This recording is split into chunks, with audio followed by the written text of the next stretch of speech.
Are you tired of repeating yourself? Are you tired of saying the same things over and over and over again? Well, today that's what we're going to be talking about cycles. What's causing it and how can we resolve it? Hello, everyone. Welcome back to another episode of the Community Solutions Podcast, the only podcast that is talking about and inspiring leadership and humanity within and beyond the workplace. It is so good to be with you all. I am your host, Kim, the SME. As always, I am only speaking from my experiences. So let's talk about these cycles. I know it's frustrating. I know it's counterproductive. That is exactly why I want to talk about it today. It is a new year, it is a new season, and we want to start it off right. Right? Let's get into it. First things first. Having to repeat yourself is stressful for both parties. The person who is giving the instructions, giving the directions, as well as the receiver. And so what we want to do today is talk about the experience from both lenses and how to get resolve. So the first thing is, were the expectations clear? Sometimes you can find yourselves repeating yourself the same way, the same fashion that you did previously.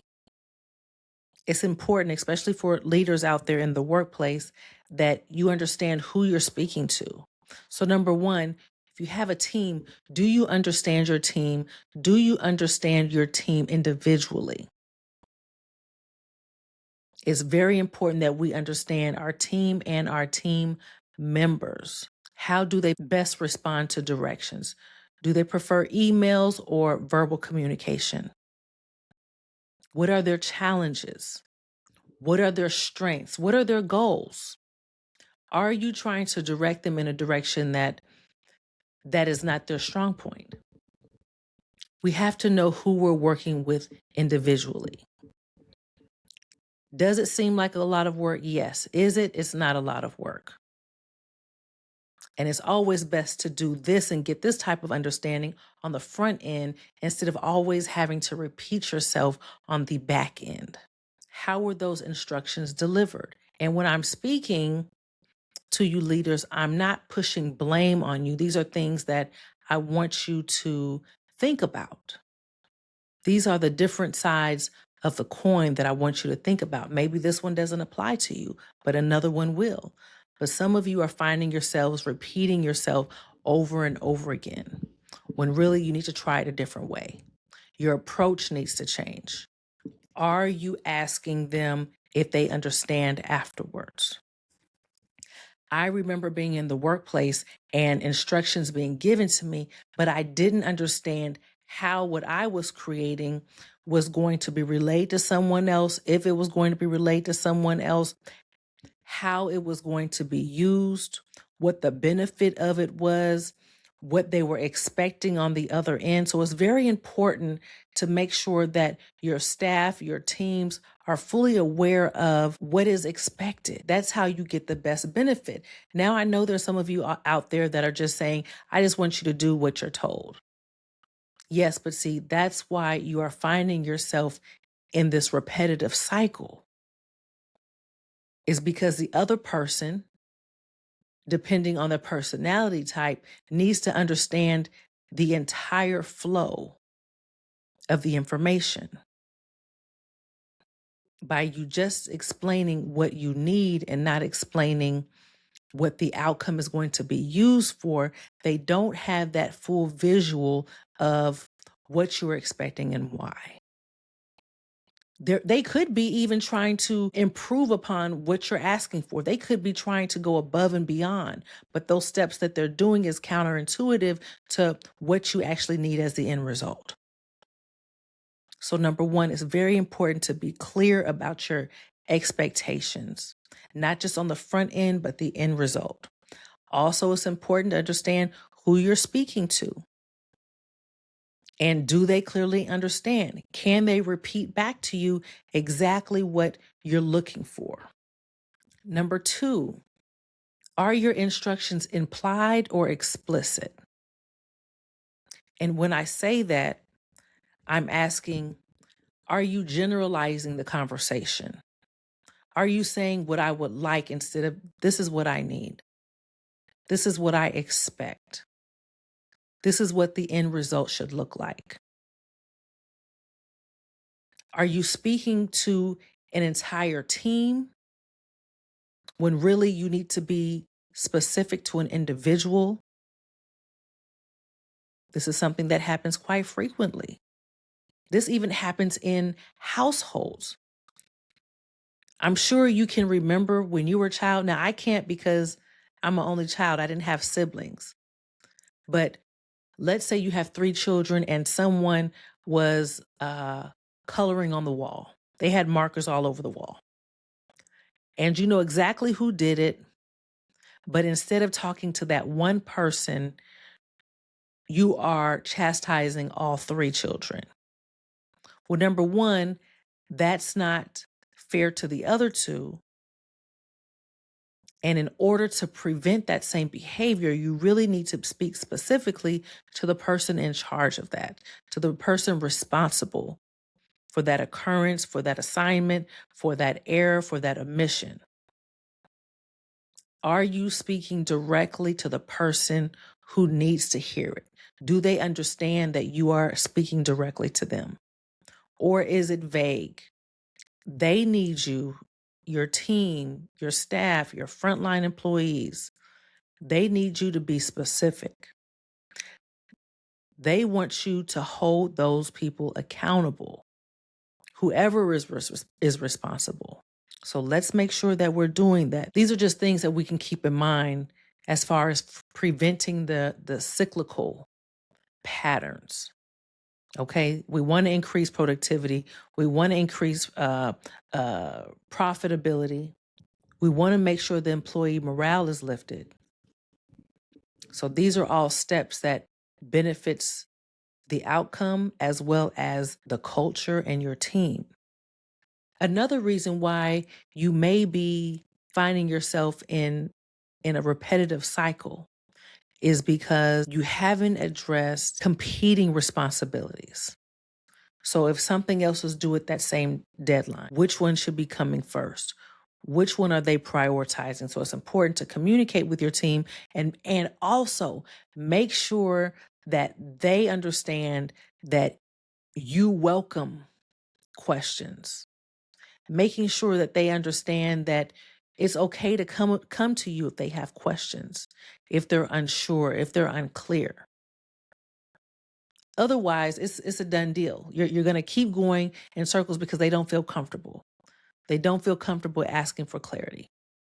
I want us to think about, okay, am I contributing to the challenges we're facing? Is there something I could be doing better?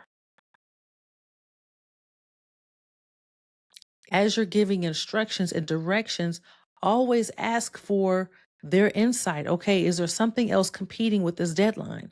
Is there something preventing you from completing this task? I remember being expected to have a report due by a certain time frame, but leadership did not understand that the data was not complete yet. I haven't even received the data in order to compile it. I was in the accounting field. Certain things have to take place before I can complete my task. Certain numbers have to be finalized.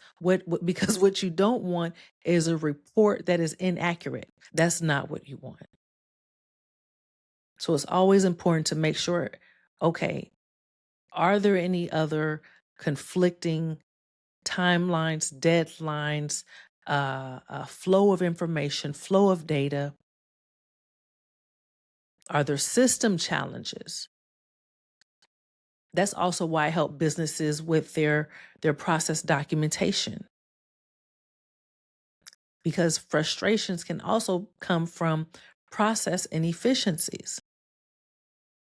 There's no structure. There's no written documentation. There's no instruction.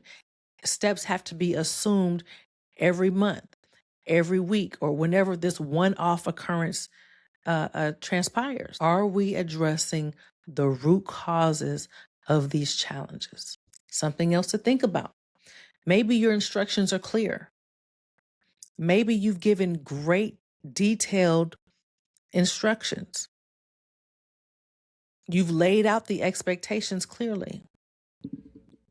But for some reason, your team is disengaged. What is that underlying factor? What has transpired? Are you asking them to do something that you yourself are not following or is perceived to not be following? Yes, you can say, do as I say, not as I do,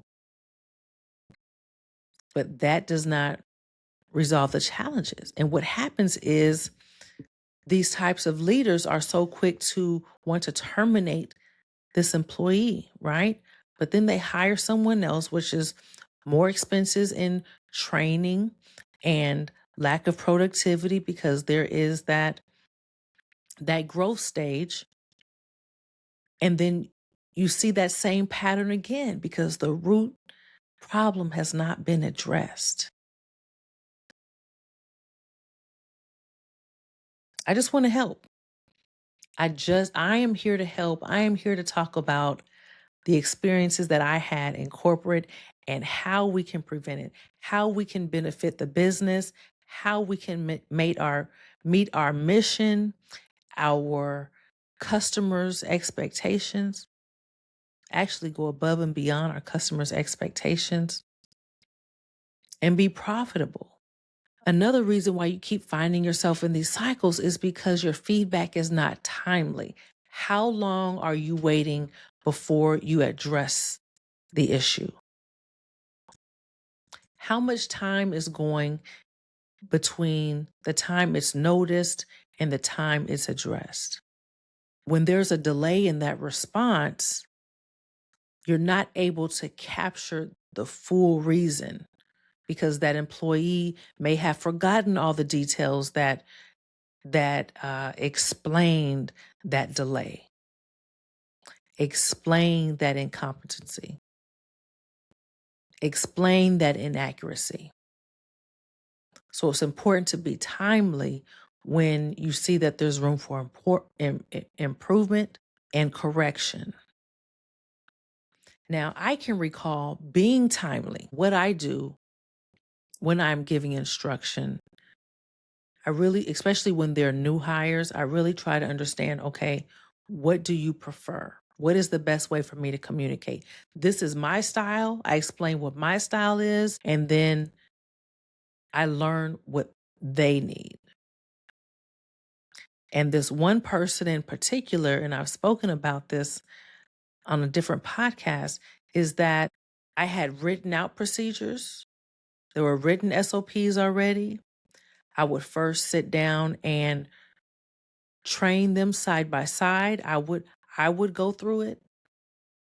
I had the written instructions, and then I would ask them also to take notes. And then the next time I would let them take charge and they would go through it. And if your processes are truly complete, it should be easy to follow. And what I found that every single month, and in accounting, there's always cycles, but every single month I would get his work back to approve it and it would have the same error. And month after month, I kept asking him, okay, this is what we explained. This is what is expected. This is why. This is what your work is causing confusion with. This is why it's incorrect. He would say he understood. He would say he would fix it. I asked him to make a note of it, put it in your calendar if you have to. And it still continued the next month. And I really had to sit down and ask him, what we've done it verbally. I've had you do it yourself. I've asked you to take notes. I've asked you to voice record. You have Post-its all over your computer. What is the problem? And come to find out, his response was, I can't read my own writing. You can't read your own writing.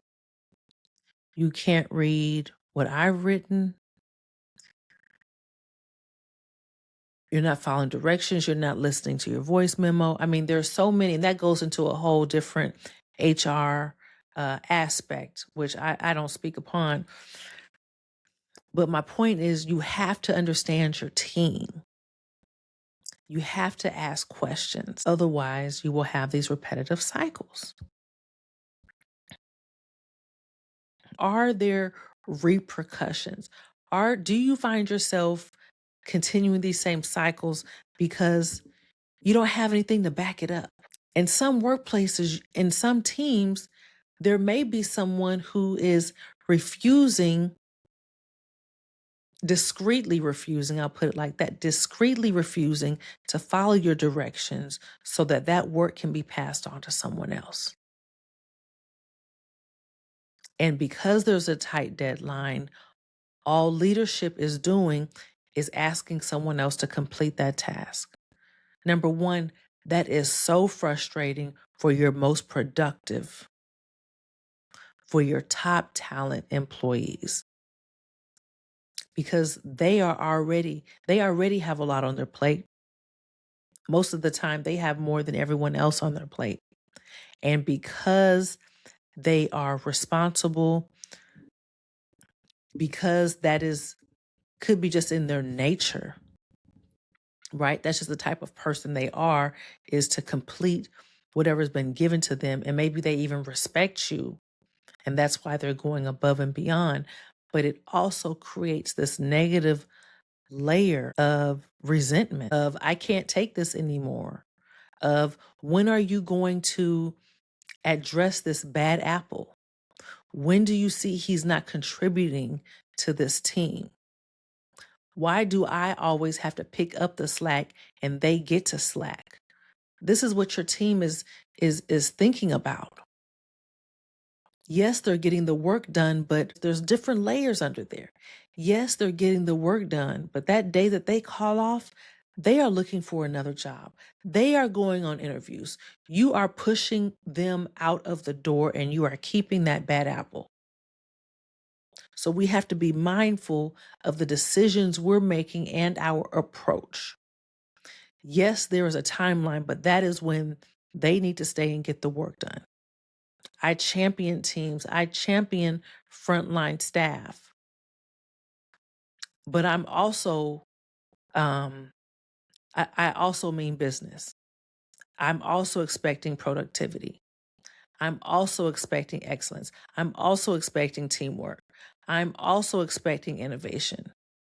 I am also accepting ownership and accountability because I know what it's like on that other side. As leaders, you have to sometimes step out of your own shoes and think about your team. Think about those poor performers. Think about the weight that they are putting on the rest of your team. And let's not think that other departments don't notice that. Rest assured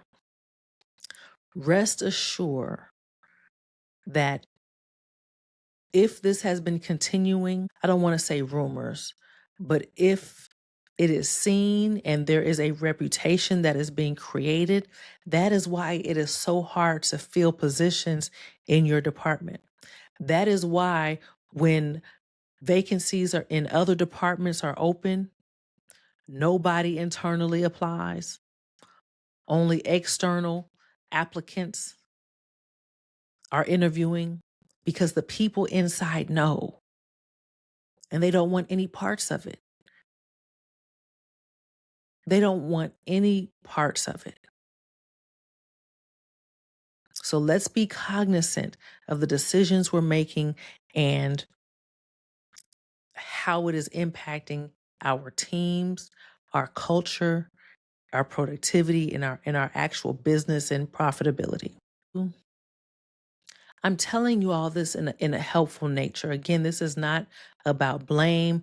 I'm not saying you're failing. I'm saying, hey, be mindful of this. Watch out for this because I want you to succeed. I want your teams to succeed. This is not about failure. This is about misalignment. There's a disconnect. There's a disconnect. There's a need. There's an expectation, but it's not measuring up. And so all I'm doing is referring to the pieces that says, hey, maybe this is the part that needs to be addressed. And then we're in alignment. Maybe this is the challenge your team is facing. Maybe this is something that they are looking for you to fix. Maybe this is something they need to improve. Maybe you need to approach it in a different way.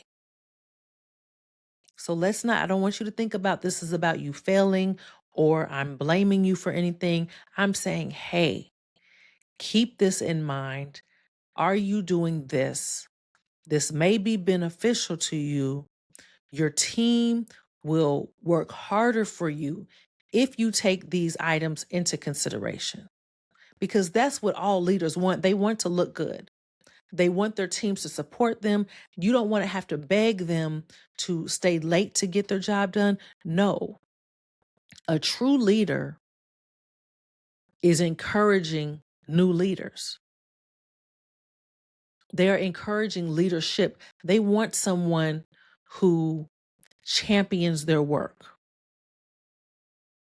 As frontline staff, as a contributor to the work, I know my name is on it.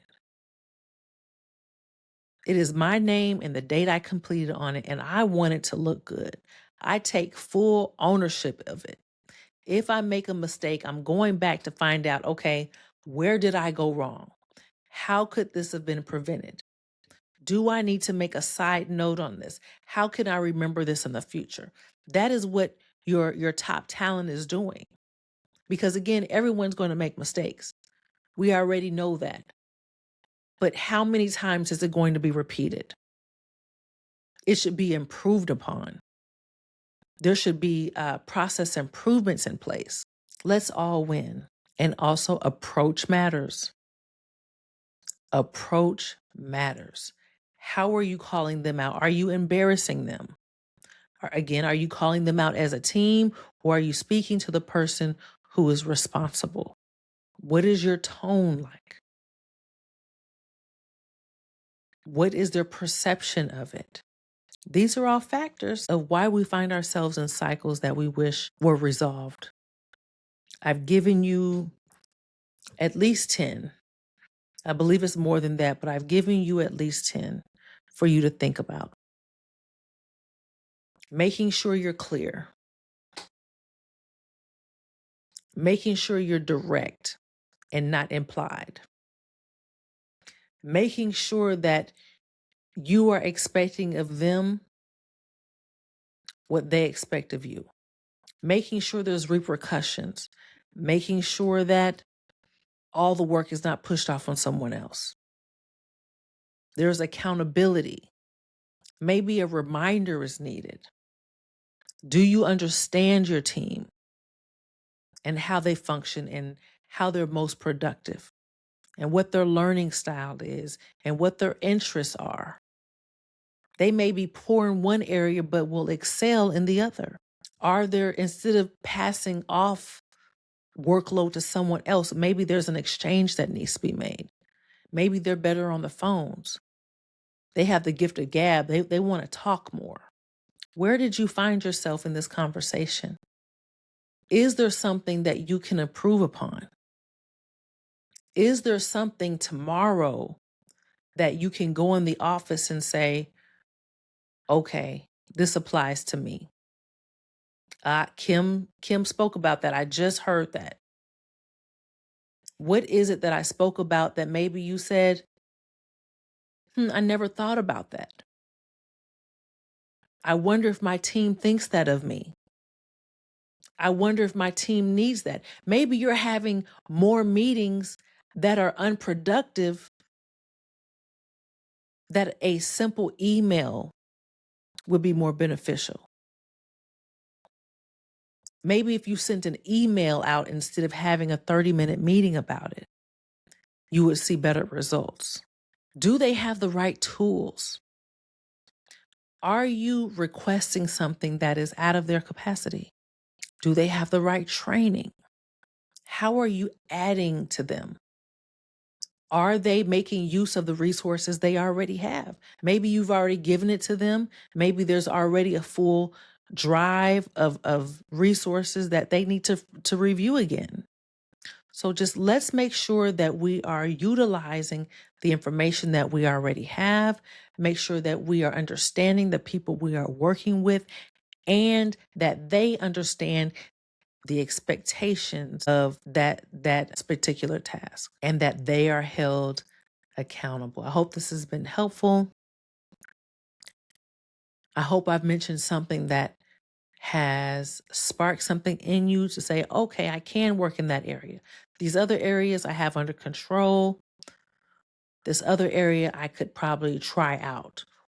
Put in the chat, put in the comments, what's something that your team believes you could work on? And what's something that you're great at?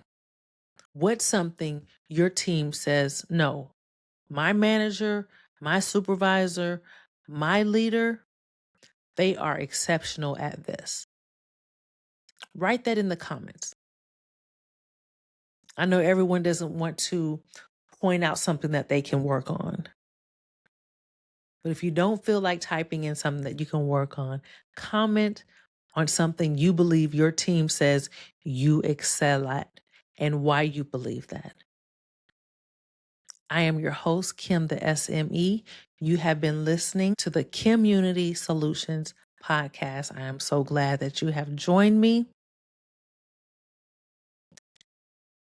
If you really want to start your year off right, if you want your team more engaged, more accountable, and you want to be able to retain your top talent, but you want to work on your communication with them. You want them to know that you care.